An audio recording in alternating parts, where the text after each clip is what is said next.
Mechanical technician second year light motor vehicles సబ్జెక్ట్లో unit 3 గురించి చూస్తున్నాం. యూనిట్ 3 స్టీరింగ్ సిస్టమ్ అనేటువంటి టాపిక్. ఈ స్టీరింగ్ సిస్టంలో ముఖ్యంగా మనం ఏం నేర్చుకుంటామంటే ఫంక్షన్స్ ఆఫ్ స్టీరింగ్ సిస్టమ్. ఈ స్టీరింగ్ సిస్టమ్ ఏం పని చేయాలని చూస్తాం. ఫస్ట్ ఇది చేయాల్సిన పని ముందు వీల్స్కి, ఫ్రంట్ వీల్స్కి సరైన యాంగులర్ మోషన్ ఇవ్వటం. నెక్స్ట్ నెంబర్ 2 డైరెక్షనల్ స్టెబిలిటీ ఇవ్వటం. అంతేకాకుండా perfect rolling motion to the vehicle on the road మీద ఉన్నటువంటి ఆ వెహికల్కి rolling motion, perfect rolling motion ఇవ్వటం. తర్వాత స్ట్రైట్ హెడ్గా రికవర్ అయిపోవడం, స్టీరింగ్ మళ్ళీ మొదటి స్థితికి రావడం అనేది ఈ 4 కూడా స్టీరింగ్ సిస్టమ్ అవసరాలు. ఇక ఫంక్షన్స్, మంచి స్టీరింగ్ సిస్టమ్కి ఉండే లక్షణాలు ఏంటంటే accurate and easy to handle చేయడానికి చాలా ఈజీగా ఉండాలి. నెంబర్ 2 టైర్ వియర్ చాలా తక్కువ ఉండాలి. అంతేకాకుండా driver should not be tired. Driver ఎప్పుడు కూడా అలసిపోకూడదు. వెహికల్ మీద వర్క్ చేస్తున్నప్పుడు అతను అలసిపోకూడదు. మరి షాక్స్ అనేది కూడా అది అబ్జార్బ్ చేసుకునేటట్టుగా ఉండాలి. రోడ్ యొక్క షాక్స్ అనేది అబ్జార్బ్ చేసుకునేటట్టుగా ఉండాలి. ఈ 4 ఉంటేనే మంచి స్టీరింగ్ సిస్టమ్. ఇప్పుడు చూస్తాం స్టీరింగ్ సిస్టమ్ యొక్క రకాలు. స్టీరింగ్ సిస్టమ్ ఎన్ని రకాలు? ముఖ్యంగా 3 రకాలు. అది అకార్డింగ్ టు వర్కింగ్ ఫోర్స్ అని, అకార్డింగ్ టు లింకేజ్ అని, అకార్డింగ్ టు గేర్ సిస్టమ్ అని 3 రకాలుగా డివైడ్ చేసాం. మళ్ళీ మొదటిలో అకార్డింగ్ టు వర్కింగ్ ఫోర్స్లో కన్వెన్షనల్ స్టీరింగ్ సిస్టమ్ అని, హైడ్రాలిక్ స్టీరింగ్ సిస్టమ్ అని, పవర్ స్టీరింగ్ సిస్టమ్ అని మళ్ళీ 3 రకాలుగా.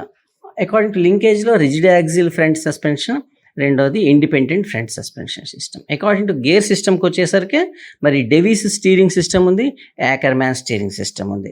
ఇట్లా అనేక రకాలుగా ఉన్నాయి స్టీరింగ్ సిస్టమ్స్. ఈ స్టీరింగ్ సిస్టమ్స్ పూర్తయిన తర్వాత మనం చూసేది ఏంటంటే అసలు ఈ చాప్టర్లో మనం ఏం నేర్చుకుంటున్నాం. ఈ చాప్టర్లో మనం నేర్చుకునేది ఏంటంటే conventional steering system, Davis steering system, Ackermann steering system and power steering system. ఇప్పుడు కన్వెన్షనల్ స్టీరింగ్ సిస్టమ్ గురించి నేర్చుకుందాం. ఈ కన్వెన్షనల్ స్టీరింగ్ సిస్టమ్ ఎందుకు నేర్చుకోవాలంటే ప్రస్తుతం వాడబడుతున్న అనేక రకాల డెవలప్డ్ స్టీరింగ్ సిస్టమ్స్కి ఇది అమ్మ లాంటిది. దీంట్లో ముఖ్యమైన భాగాల గురించి నేర్చుకుంటే ఇప్పుడు డెవలప్ అయినటువంటి ఈ కొత్త రకమైన స్టీరింగ్ సిస్టమ్స్ గురించి మనం తేలిగ్గా నేర్చుకోగలం. అయితే ముందుగా దీని డెఫినేషన్ చూద్దాం. It is the steering system uses the human energy and transmit power through a simple gear system to turn the front wheels. A steering system అయినా ఎందుకయ్యా అంటే ముందు చక్రాలను కావలసినంత కోణంతో తిప్పడానికి. అయితే ఆ తిప్పుడు హ్యూమన్ ఎఫర్ట్ ద్వారా తిప్పితే అది కన్వెన్షనల్ స్టీరింగ్ సిస్టమ్ అవుతుంది. ఏ రకమైనటువంటి హైడ్రాలిక్ ఎనర్జీ కానీ ఎలక్ట్రికల్ ఎనర్జీ కానీ ఇవ్వం దీనికి. అయితే దీంట్లో ఉండేటువంటి గేర్ బాక్స్, అంటే స్టీరింగ్ గేర్ బాక్స్ ఏదైతే ఉందో దాంట్లో ఉండేటువంటి గేర్స్ హ్యూమన్ ఎఫర్ట్ని ఉపయోగించుకొని మాత్రమే తిరిగి డ్రాప్ ఆర్మ్ని, డ్రాగ్ లింక్ని ముందుకు తిప్పుతాయి. అందువల్లనే ముందు చక్రాలు సరైన కోణంతో పక్కకి తిరుగుతాయి. అయితే హ్యూమన్ ఎఫర్ట్ని తగ్గించడానికి కూడా ఆ రోజుల్లో జరిగిన ప్రయత్నాలు చాలా ఆశ్చర్యం కలిగిస్తాయి. మనం దీని గురించి ఇప్పుడు చూస్తాం. అయితే దీంట్లో ఉన్నటువంటి భాగాల గురించి చూద్దాం. Parts in conventional steering system. Number 1 కనపడుతుంది కదా మీకు, స్టీరింగ్ వీల్ అని కనపడుతుంది. డ్రైవర్ తను ఎంత కోణంతో తిప్పదలుచుకున్నాడో దానికి సరైనటువంటి నిష్పత్తి అతను ఆల్రెడీ అంచనా వేసి ఉంటాడు. ఆ స్టీరింగ్ వీల్ అందుకోసం ఉపయోగపడుతుంది. దాన్ని తిప్పటం ద్వారా ముందు చక్రాలు సరైన కోణంతో తిరుగుతాయి. తర్వాత స్టీరింగ్ కాలం. ఈ స్టీరింగ్ కాలం 2 లేక 3 భాగంలో చేయబడుతుంది ఈ రోజుల్లో. ఆ రోజుల్లో 1 లేక 2 భాగాలు చేయబడేది. ఎప్పుడైతే గుండ్రంగా తిరిగేటువంటి స్టీరింగ్ వీల్ ఉందో అది ఒక బలమైన రాడ్ ద్వారా ఎక్కడికి పోతుంది? స్టీరింగ్ గేర్ బాక్స్కి పోతుంది. అట్లా పోవటానికి ఉపయోగపడేదే ఈ స్టీరింగ్ కాలం. ఈ స్టీరింగ్ కాలం ఎక్స్టెన్షన్ యూనివర్సల్ జాయింట్ ద్వారా కూడా జరుగుతుంది. తర్వాత స్టీరింగ్ పైప్. ఈ స్టీరింగ్ పైపు ఎందుకంటే స్టీరింగ్ కాలంని ఫెసిలిటేట్ చేయడానికి అనమాట. దీంట్లో బేరింగ్స్ ఉండేవి. ఈ బేరింగ్స్ ద్వారా స్టీరింగ్ కాలం తిరిగేది.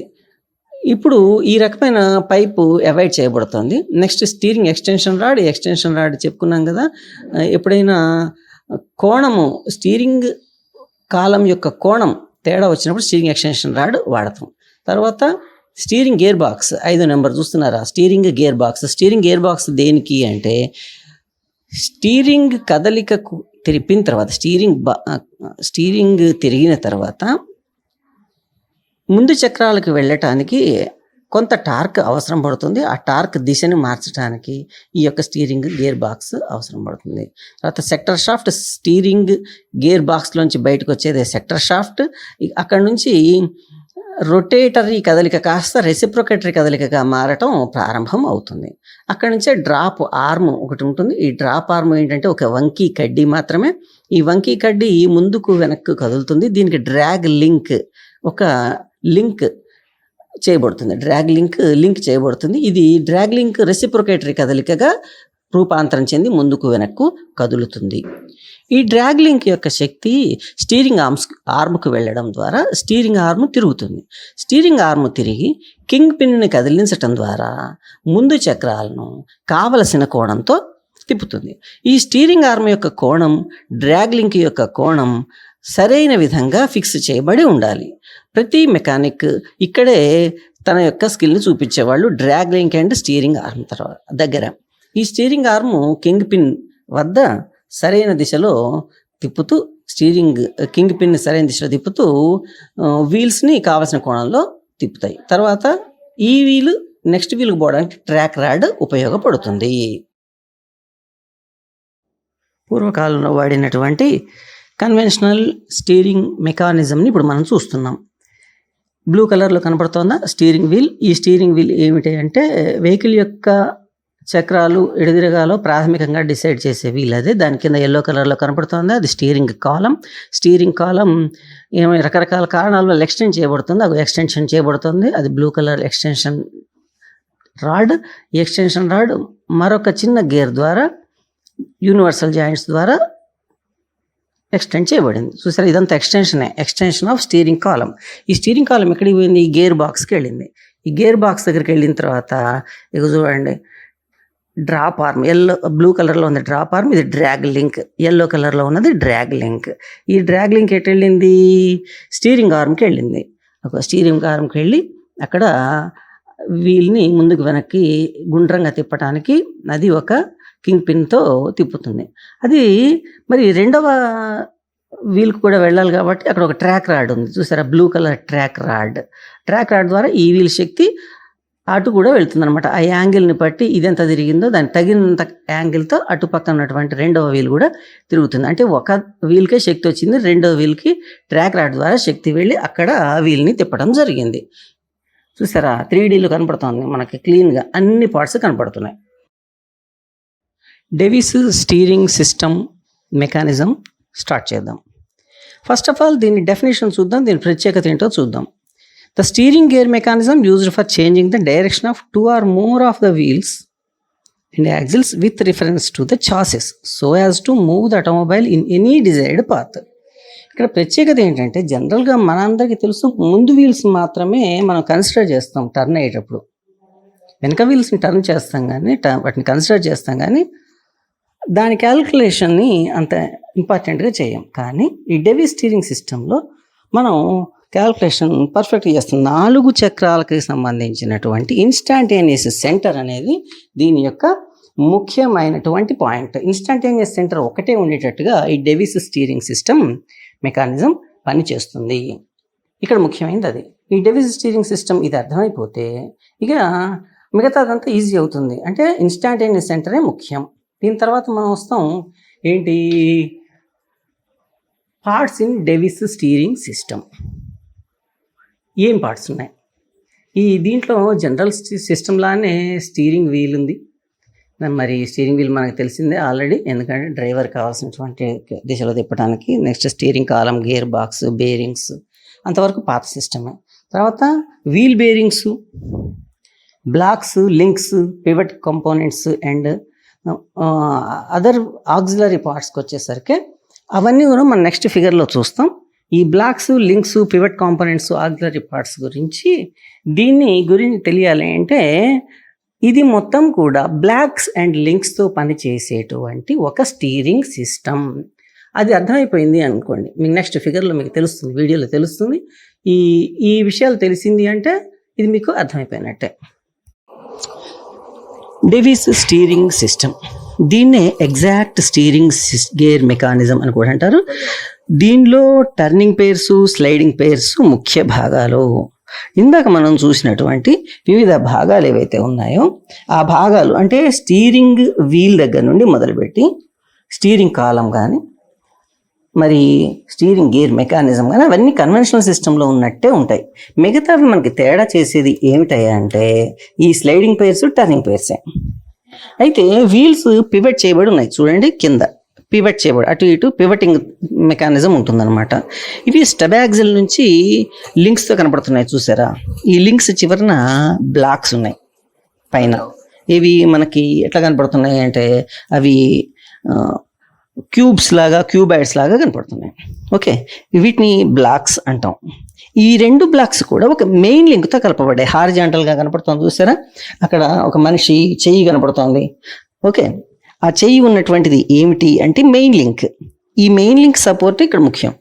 ఈ రెండు బ్లాక్స్ని కలిపిన ఈ లింక్ స్లైడింగ్ మోషన్తో కదులుతుంది, అంటే లెఫ్ట్కి రైట్కి కదులుతుంది. ఈ లింక్ టర్న్ ఎప్పుడు కాదు, ఈ లెఫ్ట్ రైట్కే వెళ్తుంటుంది. ఈ మెయిన్ లింక్ పొడవు అనేది ఈ డేవిస్ స్టీరింగ్ సిస్టమ్ మెకానిజంలో ముఖ్యమైనది. దీని క్యాల్కులేషన్ పర్ఫెక్ట్గా ఉంటే స్టీరింగ్ సిస్టమ్ పర్ఫెక్ట్గా పనిచేస్తుంది. అయితే దీంట్లో ఉండే మొత్తం లింక్స్ 6, అవి గుర్తుపెట్టుకో. 6 లింక్స్ ఉంటాయి. వీల్ బేరింగ్ను కలిపే లింక్స్ 2 ఉన్నాయి. వీల్ బేరింగ్ను బ్లాక్స్ని కలిపే లింక్స్ 2 ఉన్నాయి. బ్లాక్స్ని కలిపే లింక్స్ 2 ఉన్నాయి. మొత్తం డేవిస్ స్టీరింగ్ సిస్టంలో మొత్తం 6 లింకులు ఉంటాయి. ఈ 6 లింకులు కలిపే విధానం మీకు ఫిగర్లో పైన కనపడుతుంది, అది మనం తెలుసుకోవాలి.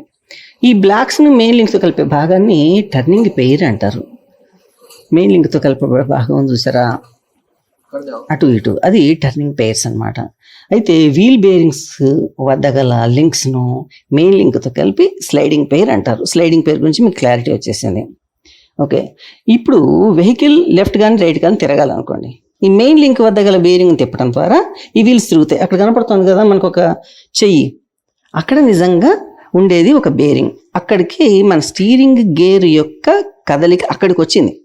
అది లెఫ్ట్కి రైట్కి తిప్పినప్పుడు అక్కడ స్టీరింగ్ ఆర్మ్ తిరిగి, అంటే అక్కడ మనకి లింక్ తిరిగి కింగ్ పిన్ తిప్పడం ద్వారా పివటింగ్ సిస్టమ్ ద్వారా, అంటే నథింగ్ బట్ పివట్ సిస్టమ్ ద్వారా ఈ వీల్స్ కోణీయ వేగంలో తిరుగుతాయి. అయితే ఈ స్టీరింగ్ సిస్టమ్ని ఉన్నంత వరకు పర్ఫెక్ట్గా ఉంటుంది. కానీ దీంట్లో ఉన్న సమస్య ఏంటంటే దీంట్లో ఫ్రిక్షన్ ఏర్పడే అవకాశం ఉంది చూసారా. లెఫ్ట్కి రైట్కి తిరిగినప్పుడు ఆ బ్లాక్స్ అరిగిపోతాయి. అందువల్ల పర్ఫెక్ట్గా మనకి కావలసినటువంటి ఆ ఐ సెంటర్ అంటాం, ఐ సెంటర్ పర్ఫెక్ట్గా ఉంటుంది. కానీ ఏంటి ఐ సెంటర్ అంటే ఇన్స్టాంటేనియస్ సెంటర్. ఈ ఇన్స్టాంటేనియస్ సెంటర్ దీంట్లో పర్ఫెక్ట్ ఉంటుంది డేవిస్ సిస్టంలో. అయితే ఈ స్కిడ్డింగ్, స్లిప్పింగ్ని అవాయిడ్ చేయడానికి 4 చక్రాల ఇన్స్టాంటేనియస్ సెంటర్ ఒకటే ఉండాలి. అది ఈ డేవిస్ స్టీరింగ్ సిస్టంలో పర్ఫెక్ట్గా పనిచేస్తుంది. కానీ ఎప్పుడైతే బ్లాక్స్ అరిగిపోయినాయో ఇక అప్పటి నుంచి ఇబ్బందులు మొదలవుతాయి. కాబట్టి ఈ బ్లాక్స్ అరిగిపోకుండా ఉన్నంత కాలం కూడా ఈ డేవిస్ సిస్టమ్ ఎగ్జాక్ట్గా పనిచేస్తుంది. ఐ సెంటర్ విషయం యాకర్మ్యాన్ స్టీరింగ్ సిస్టమ్ ఇది చాలా వరకు కన్వెన్షనల్ స్టీరింగ్ సిస్టమ్ లాగానే ఉంటుంది. కానీ లింకేజ్ సిస్టంలోనే మార్పు ఉంటుంది. ఈ లింకేజ్నే యాకర్మ్యాన్ లింకేజ్ అంటారు. యాక్సిల్ బీమ్కు చివరన ఫ్రంట్ వీల్స్ పివట్ చేయబడతాయి. ట్రాక్ రాడ్ ఆర్మ్స్కు యాకర్మ్యాన్ లింకేజ్ ప్యారలల్గా ఉంటుంది. మన తర్వాత ఫిగర్లో, వీడియోలో చూస్తాం దాన్ని. ఇందువల్ల వీల్స్ సరైన కోణాల్లో, సమాన కోణాల్లో తిరిగి ఎఫెక్టివ్ స్టీరింగ్ని ఇస్తాయి. మనం డెఫినేషన్ చూస్తే కూడా మీకు రెడ్ కలర్లో, బ్లూ కలర్లో 2 మార్చిచ్చాను. Ackermann principle based on the 2 front steered wheels being pivoted at the end of the axle beam, అది గుర్తుపెట్టుకోవాలి. తర్వాత original Ackermann linkage has parallel set track rod arms so that both steered wheels swell at equal angles. మీకు next వీడియోలో క్లియర్గా అర్థమవుతుంది. మనం ఇప్పుడు యాకర్మ్యాన్ steering principal గురించి తెలుసుకుందాం. దీని గురించి తెలవాలి అంటే మనకి 4 బార్ లింకింగ్ తెలవాలి. అది కన్వెన్షనల్ సిస్టంలో ఉన్న 4 బార్ లింకింగ్ సిస్టమ్ని మనం ఒకసారి పోల్చి చూస్తే మనకి యాకర్మ్యాన్ సిస్టమ్ యొక్క గొప్పతనం తెలుస్తుంది. చూడండి, 4 బార్ స్టీరింగ్ సిస్టంలో లింక్స్ స్ట్రైట్గా ఉన్నాయి గమనించారా? కానీ యాకర్మ్యాన్ సిస్టంలో అవి ఏటవాలుగా ఉన్నాయి. 4 బార్ స్టీరింగ్ సిస్టంలో స్కిడ్డింగ్, స్లిప్పింగ్ అవకాశం ఉంది. దీంట్లో స్కిడ్డింగ్, స్లిప్పింగ్ అవకాశం ఉండదు. ఎందుకంటే చూసారా, ఆ ఇన్స్టాంటేనియస్ సెంటర్ కానీ లేకపోతే కంటిన్యూషన్ లైన్ కానీ రేర్ యాక్సిల్ యొక్క సెంటర్ పాయింట్ని చేరినాయి. ఓకే, ఇప్పుడు లెఫ్ట్కి రైట్కి తిప్పినప్పుడు ఏమవుతుంది, స్కిడ్డింగ్కి స్లిప్పింగ్కి అవకాశం తక్కువ ఉండటం మరియు రోడ్ గ్రిప్ ఎక్కువ ఉండడం కూడా జరుగుతుంది. అయితే ఈ వెడల్పాటి టైర్లు ఉన్న పెద్ద వెహికల్స్కి ఇది చాలా బాగా పనికొస్తుంది. మరియు స్టీరింగ్ వీల్ తొలి స్థితిని తొందరగా చేరుతుంది అనమాట. దీనివలన యాకర్మాన్ స్టీరింగ్ సిస్టమ్ వల్ల తొందరగా తొలి స్థితికి చేరుతుంది స్టీరింగ్ వీల్. అయితే ఇన్స్టంటేనియస్ సెంటర్ అనేది కొంచెం ముఖ్యమైనటువంటి పాయింట్. ఇన్స్టంటేనియస్ సెంటర్ చూసారా, లెఫ్ట్కి కానీ రైట్కి కానీ వెనక షాఫ్ట్తో సరిపోయే సిస్టంలో ఉన్నది కాబట్టి ఇది దీని ప్రత్యేకత. Power steering system. Power steering system యొక్క ఇంట్రడక్షన్ చూద్దాం. పవర్ స్టీరింగ్ సిస్టమ్ అనేది కన్వెన్షనల్ స్టీరింగ్ సిస్టమ్ యొక్క అడ్వాన్స్డ్ మోడల్. ఇది డ్రైవర్ కొంత శక్తితో స్టీరింగ్ వీల్ని తిప్పుతాడు, అలసిపోయే అవకాశం ఉంది కాబట్టి డ్రైవర్ యొక్క అలసటను తగ్గించడానికి, శ్రమను తగ్గించడానికి పవర్ స్టీరింగ్ సిస్టమ్ బాగా ఉపయోగపడుతుంది. ముందు ఒకసారి డెఫినేషన్ చూద్దాం. Power steering system is an advanced form of steering system in which the overall effort required by the driver is reduced through an increase in the force applied on the steering wheel with the help of either electric or hydraulic assistance. మీకు అర్థం కావడం కోసం కొంచెం colours మార్చి డెఫినేషన్ని భాగాలు చేయటం జరిగింది. Power steering system అనేది advanced model of steering system. దీనివల్ల overall effort required by the driver is reduced. దీనికి కారణం ఏంటి, ఈ యొక్క స్టీరింగ్ వీల్ మీద ఉండేటువంటి ఫోర్స్ని ఎలక్ట్రానిక్ సిస్టమ్ కానీ ఒక హైడ్రాలిక్ సిస్టమ్ కానీ పంచుకుంటాయి. కాబట్టి ఎలక్ట్రానిక్ అండ్ హైడ్రాలిక్ సిస్టమ్ ద్వారా స్టీరింగ్ వీల్ మీదకి బలము పెట్టబడి డ్రైవర్ యొక్క శ్రమను తగ్గిస్తాయి. ఇది పవర్ స్టీరింగ్ సిస్టమ్ యొక్క ఓవరాల్ ఐడియా. అయితే ఈ పవర్ స్టీరింగ్ సిస్టంలో మనం 3 రకాలైనటువంటి సిస్టమ్స్ని చూస్తాం. పవర్ స్టీరింగ్ సిస్టమ్స్ 3 రకాలుగా మనం అసలు చాలా రకాలు ఉన్నా మనం మాత్రం 3 రకాల గురించే మనం నేర్చుకుంటున్నాం. అది ఒకటి integral power steering, semi integral power steering and electronic power steering systems. ఈ 3 రకాలైనటువంటి power steering systems very popular power steering systems. ఇవి టైం టెస్టెడ్ అనమాట. అయితే integral power steering system, semi integral power steering సిస్టంలో హైడ్రాలిక్ ఫ్లూయిడ్ ఉంటుంది. అంటే hydraulic oil, hydraulic reservoir, hydraulic cylinders, hydraulic pumps, valves, hoses మొదలైన విడి భాగాలు అన్నీ పనిచేసి స్టీరింగ్ షాఫ్ట్ను తిప్పటం అంటే స్టీరింగ్ కాలంను తిప్పటం ద్వారా డ్రైవర్కు శ్రమను తగ్గిస్తాయి. అయితే దీంట్లో హైడ్రాలిక్ ఆయిల్ యొక్క ప్రెషర్ 7 మెగాపాస్కల్స్ కంటే ఎక్కువగా ఉండడం వలన డ్రైవర్ యొక్క శ్రమ చాలా వరకు తగ్గిపోతుంది. అయితే దీంట్లో ఈ సిస్టమ్స్ పనిచేయడానికి కొంత శక్తిని ఇంజన్ ఉత్పత్తి చేసిన శక్తిని వాడుకుంటాయి. ఈ ఇంజన్ ఉత్పత్తి చేసిన శక్తిలో కొంత భాగాన్ని వాడుకొని హైడ్రాలిక్ సిలిండర్, హైడ్రాలిక్ పిస్టన్స్ మొదలైనవి పనిచేసి హోసెస్ ద్వారా హైడ్రాలిక్ ఆయిల్ని ముందుకు పంపించడం ద్వారా స్టీరింగ్ వీల్ని ఈజీగా తిప్పుతాయి. అయితే ఈ 2 సిస్టమ్స్ కంటే ఎలక్ట్రానిక్ పవర్ స్టీరింగ్ సిస్టమ్ పర్ఫెక్ట్గా పనిచేస్తుంది. ఈ ఎలక్ట్రానిక్ పవర్ స్టీరింగ్ సిస్టమ్ గురించి మనం పూర్తిగా నేర్చుకుంటాం. ముఖ్యంగా power steering system, electronic power steering సిస్టంలో ఉండే భాగాలని చూద్దాం. కన్వెన్షనల్ సిస్టంలో ఉండేటువంటి భాగాలు చాలా వరకు ఉంటాయి. అవి steering wheel, steering column, steering gear box, stub axle, steering arm, ఇతర ఆక్సిలరీ పార్ట్స్ అన్నీ కూడా కన్వెన్షనల్ స్టీరింగ్ సిస్టంలో ఉన్నవే ఉంటాయి. కానీ దీంట్లో మార్పుగా ఉండేవి ఏంటాయి అంటే కంట్రోలర్, మోటార్, ట్రాన్స్ సెన్సార్ లాంటి భాగాలు మాత్రమే కొత్తగా ఇంట్రడ్యూస్ అవుతాయి. ఈ భాగాల్లో మనము సెన్సార్ క్లస్టర్ అని, స్టీరింగ్ యాంగిల్ సెన్సార్ అని, స్టీరింగ్ టార్క్ సెన్సార్ అని మరియు ఇతర విడిభాగాల గురించి పూర్తిగా చూస్తాం. అయితే ఎందుకని ఈ పవర్ స్టీరింగ్ సిస్టమ్ ఎక్కువగా పాపులర్ అయింది అంటే కన్సిడరబుల్గా రెడ్యూస్ అవుతుంది ఈ డ్రైవర్ ఇచ్చేటువంటి ఎఫర్ట్. నెక్స్ట్ స్టీరింగ్ రెస్పాన్స్ చాలా యాక్యురేట్గా ఉంటుంది. అంతేకాకుండా డ్రైవర్ యొక్క ఫెటిగ్ కూడా తగ్గుతుంది. మరి లాస్ట్ అండ్ ఫైనల్గా వచ్చేసరికి సేఫ్టీ విషయానికి వస్తే ఈ పవర్ స్టీరింగ్ సిస్టమ్ పర్ఫెక్ట్ సేఫ్టీగా పనిచేస్తుందని మనం ఈ చాప్టర్లో పవర్ స్టీరింగ్ సిస్టమ్ గురించి పూర్తిగా నేర్చుకుంటాం. మనం స్టీరింగ్ పై పెట్టే ఎఫర్ట్ని తగ్గిస్తుందని. సో పవర్ స్టీరింగ్ ఎందుకనే విషయంలో ఫస్ట్ పాయింట్ ఏంటంటే quick response. Almost 60% families of the world వారికంటూ సొంతంగా ఒక కారుని మెయింటైన్ చేస్తున్నారు. రోడ్లపై నడిచే వాహనాలు ఎక్కువ అయ్యాయి. ఇలాంటి సమయాల్లో యాక్సిడెంట్స్ని వీలైనంత తగ్గించేందుకు క్విక్ రెస్పాన్స్ ఉన్న స్టీరింగ్ సిస్టమ్ అవసరమైంది. అదే power steering. So power steering ఎందుకనే విషయంలో second point bump steer. So మనకు తెలుసు రోడ్లపై వచ్చే కుదుపులు వాహనాల్లో ఉండే సస్పెన్షన్ సిస్టమ్ వల్ల రెడ్యూస్ అవుతాయని. కానీ స్టీరింగ్ అనేది వీల్స్ యొక్క హబ్కి డైరెక్ట్గా అటాచ్ అయి ఉండడం వల్ల బంప్స్ వచ్చినప్పుడు స్టీరింగ్ కూడా దాని స్టెబిలిటీని కోల్పోతుంది. అలా స్టీరింగ్ దాని స్టెబిలిటీని కోల్పోకుండా ఆప్టిమమ్ స్క్రబ్ ద్వారా మెకానికల్గా అంటే యాంత్రికంగా కొంతవరకు తగ్గిస్తారు. అయితే పవర్ స్టీరింగ్ని అక్కడ ప్రొవైడ్ చేయడం వల్ల బంప్స్ చాలా వరకు కంట్రోల్ అవుతాయి. So types of power steerings. మనలో చాలా మంది పవర్ స్టీరింగ్స్ అన్ని ఒకే రకంగా ఉంటాయి అనుకుంటారు. కానీ ఈ స్టీరింగ్స్లో 3 రకాలు ఉంటాయి. Number 1 hydraulic power steering. ఈ సిస్టంలో hydraulic pumps and hydraulic cylinders ఉంటాయి. Number 2 electro hydraulic power steering. ఇది హైడ్రాలిక్ పవర్ స్టీరింగ్కి మాడిఫై వర్షన్. ఇందులో ఉండే కాంపోనెంట్స్ ఏంటంటే హైడ్రాలిక్ సిలిండర్ అలానే ఉంటాయి, కానీ హైడ్రాలిక్ పంప్స్ని ఎలక్ట్రానిక్ మోటార్స్ పంప్స్తో రీప్లేస్ చేస్తారు. అండ్ దీన్ని కొన్నిసార్లు హైబ్రిడ్ పవర్ స్టీరింగ్ అని కూడా పిలుస్తుంటారు. Number 3 electric power steering. ఇది hydraulic and electro hydraulic power స్టీరింగ్స్ని పూర్తిగా రీప్లేస్ చేస్తుంది. ఇందులో ఉండే ఎలక్ట్రానిక్ మోటార్స్, ఎలక్ట్రిక్ సెన్సార్స్ చాలా ఎఫెక్టివ్గా పనిచేస్తాయి. ఆల్మోస్ట్ ఇప్పుడున్న అన్ని మోడర్న్ వెహికల్స్లో ఈ ఎలక్ట్రిక్ పవర్ స్టీరింగ్ ఉంటుంది. అండ్ దీన్ని షార్ట్కట్లో ఈపీఎస్ అని పిలుస్తారు. సో పవర్ స్టీరింగ్ గురించి మనం తెలుసుకోబోయే ముందు నార్మల్ స్టీరింగ్ ఎలా బిహేవ్ చేస్తుందో తెలుసుకుందాం. సో నార్మల్ స్టీరింగ్లో ఉండే components steering wheel, pinion gear, rack, tie rod.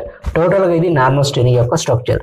Explanation అవసరం లేకుండా ఈ స్ట్రక్చర్ని చూస్తే మనకు అర్థమవుతుంది ఇది ఎలా వర్క్ అవుతుందని. So vehicle right side turn అయినప్పుడు ఈ పినైన్ గేర్ రొటేట్ అవుతూ రాక్ని లాగుతుంది. రాక్ మూవ్ కావడం వల్ల వీల్స్ మనం అనుకున్న సైడ్లో పర్ఫెక్ట్గా టర్న్ అవుతాయి. ఈ విధంగా నార్మల్ స్టీరింగ్ పనిచేస్తుంది. ఈ రాక్ అండ్ పినైన్ గేర్ యొక్క మెకానిజం అన్ని స్టీరింగ్లో ఉండే main components. Number 1 hydraulic power steering. ఇది ఈ స్టీరింగ్ సిస్టమ్ యొక్క స్ట్రక్చర్. ఇది ఫ్లూయిడ్ రిజర్వాయర్, ఇది hydraulic pumps, pressure tubes, rotary control valve, hydraulic cylinder. Normal స్టీరింగ్కి ఇవి అడిషనల్గా యాడ్ చేయడం వల్ల హైడ్రాలిక్ పవర్ స్టీరింగ్ అవుతుంది. సో ఇప్పుడు వెహికల్ అనేది రైట్ సైడ్ టర్న్ అయినప్పుడు ఫ్లూయిడ్ రిజర్వాయర్ ఉన్న ఫ్లూయిడ్ హైడ్రాలిక్ పంప్స్ ద్వారా ప్రెజర్ ట్యూబ్స్ నుండి రోటరీ కంట్రోల్ వాల్వ్లోకి వస్తుంది. ఇక్కడ నుండి ఒకవేళ వెహికల్ అనేది రైట్ సైడ్ టర్న్ అయితే ఈ లైన్ నుండి, లెఫ్ట్ సైడ్ టర్న్ అయితే ఈ లైన్ నుండి వెళ్తుంది. అలా వెళ్ళిన ఫ్లూయిడ్ హైడ్రాలిక్ సిలిండర్లోకి వెళ్తుంది. ఈ సిలిండర్లో పిస్టన్ ఉంటుంది. ఈ పిస్టన్ డైరెక్ట్గా రాక్ యొక్క రాడ్కి ఫిక్స్ చేయబడి ఉంటుంది.